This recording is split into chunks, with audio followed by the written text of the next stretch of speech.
नमस्कार मंडळी. ह्या मकाच्या दाण्याचे भजे बनवाल्या.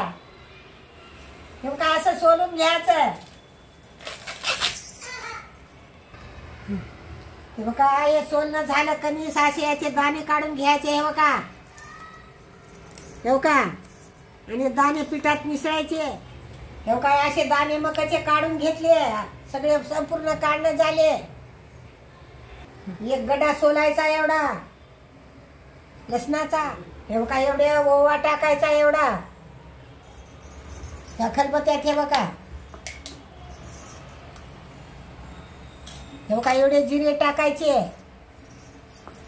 आणि याला मिक्सर मध्ये काढायचं नाही. याला चव लागणार. असं दगडाच्या खलबत्त्यात वाटायचं.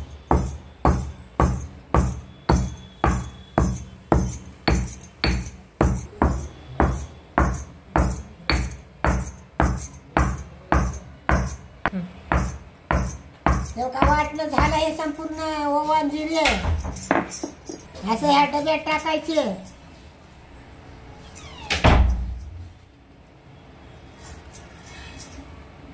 लसूण वाटायचा. काय लसूण आणि कोथिंबीर अशी वाटायची.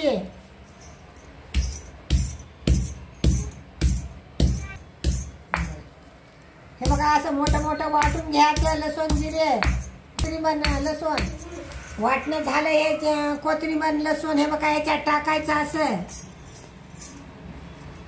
हे काय दाणे असे मकाचे टाकून घ्यायचे ह्या डब्यात. लसूण जिरे मध्ये लागल तेवढं डाळीचं पीठ टाकायचं याच्यात ह्या दाण्यामध्ये मकाच्या.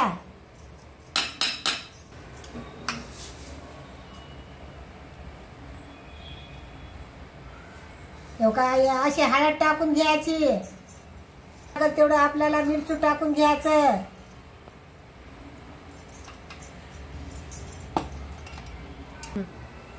मीठ टाकायचं. हे बघा आपल्याला लागते तेवढं. हे बघा पाणी टाकण्याच्या आधी याला मिक्सर करायचं. असं हे मिसळून घ्यायचं. समजा कालून घ्यायचं.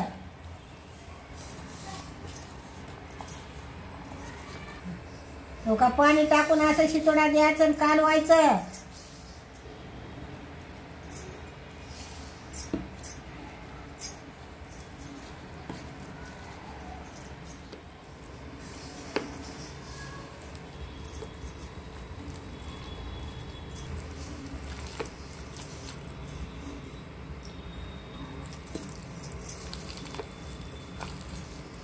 हे बघा एवढं पातळ करून घ्यायचं पीठ. हे बघा असं. हे बघा एवढं पातळ करायचं. 10 मिनिटं झाकून ठेवायचं याला.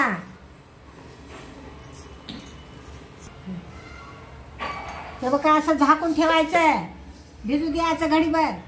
हे बघा असं तेल टाकून घ्यायचं.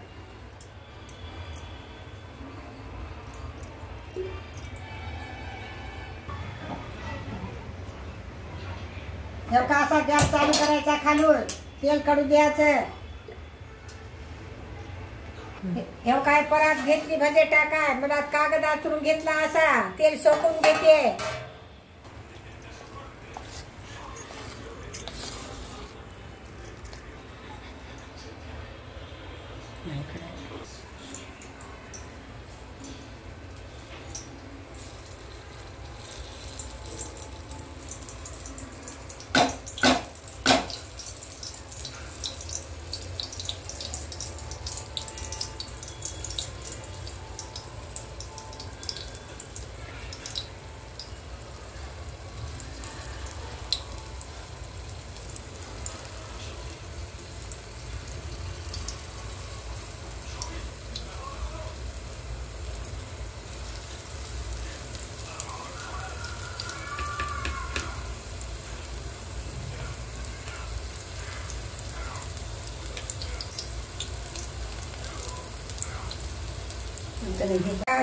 कागदावर टाकायचे.